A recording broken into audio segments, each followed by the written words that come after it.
Hey guys, Todd Anderson here with another Magic Online video for you. Today we're going to be playing my take on Jeskai Black with a few updates over the past couple weeks since the Players' Championship. Right before the Players' Championship, I was pretty happy with the direction the deck was going. Thanks to Michael Majors, I was much more of a fan of raw card advantage with Painful Truce and Treasure Cruise as opposed to playing Dig Through Time as a means to find very specific things. And I thought that Treasure Cruise and Painful Truce worked pretty well together, and a couple people disagreed and thought that maybe Treasure Cruise was a little bit worse than Dig Through Time, which honestly I think it could go either way. If you're playing a game plan it's very much like Flash, where you just pass a turn, hold up Ojutai's command or some other counterspell, then yeah, obviously Dig Through Time is going to be a little bit better than Treasure Cruise in that regard. But if we're going to be tapping out and with like Monastery Mentor, Duress, and as well as just like removal spells and being very aggressive, pressuring Planeswalkers, then I think the Treasure Cruise is a bit better. The fact that it can cost 1 mana versus 2 is pretty huge.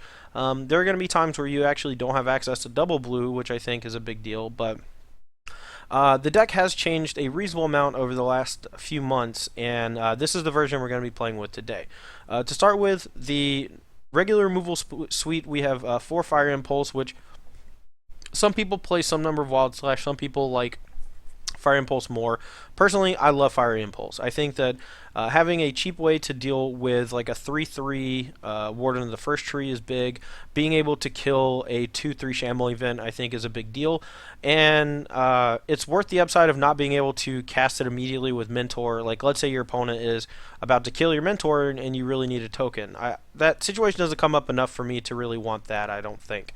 Aside from that, we have 2 copies of Roast, 4 copies of Crackling Doom. These get rid of the big fatties like Siege Rhino and Anafenza.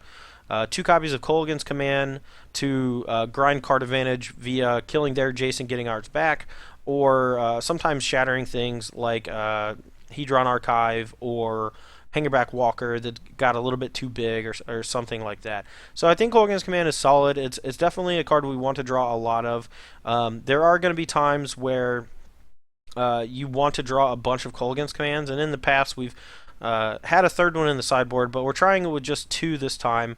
I think that if Abzan was not a deck, I would be playing 4 Kolaghan's Commands, but since Abzan is a pretty reasonable presence both online and in real life, I think that having just 2 Kolaghan's Commands okay. We have a lot of raw card advantage with Painful Truce and Treasure Cruise, so hopefully we can bear our opponents with that as opposed to being reliant on Kolaghan's Command to do a lot of the heavy lifting. We also have 2 copies of Utter End and a Murderous Cut at the top to really round out the curve. Utter End is just a versatile catch-all. It's not phenomenal, but it does exactly what it does, and that is exile Planeswalkers. Sometimes Gideon or an Ob Nixilis or something like that will put you on the back foot.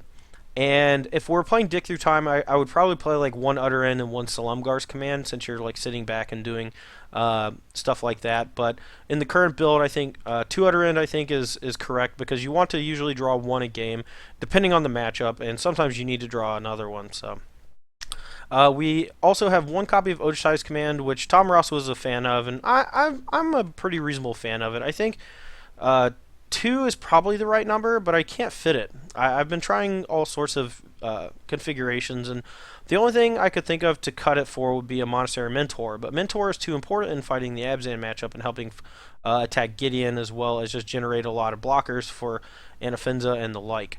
The card advantage in the deck, we have 3 copies of Treasure Cruise, 2 copies of Painful Truce with a 3rd one in the sideboard, and in the matchups where we're going to go super deep into the game, having access to 6 draw spells I think is pretty sweet.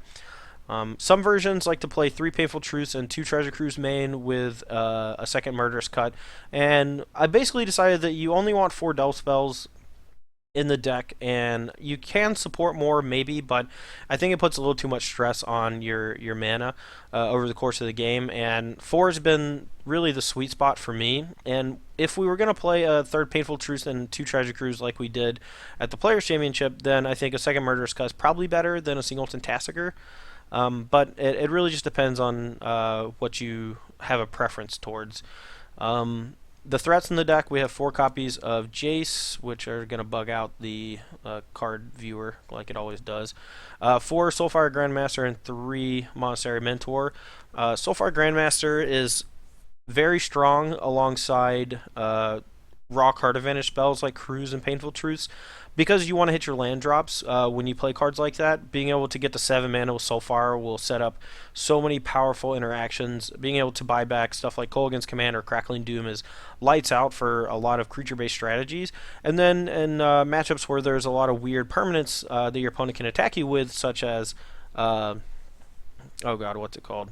Mastery of the Unseen, or annoyances like Hangingback Walker, you can start buying back Utterance if you hit your 8th land drop.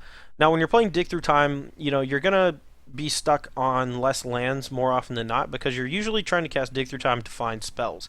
The thing I like about Painful Truce and Treasure Cruise is that I am a very mana-hungry deck, and I want to always be hitting my land drops, and then that makes stuff like Soulfire Grandmaster a little bit better. Raw card advantage makes the loot on Jace a lot better too, which I like.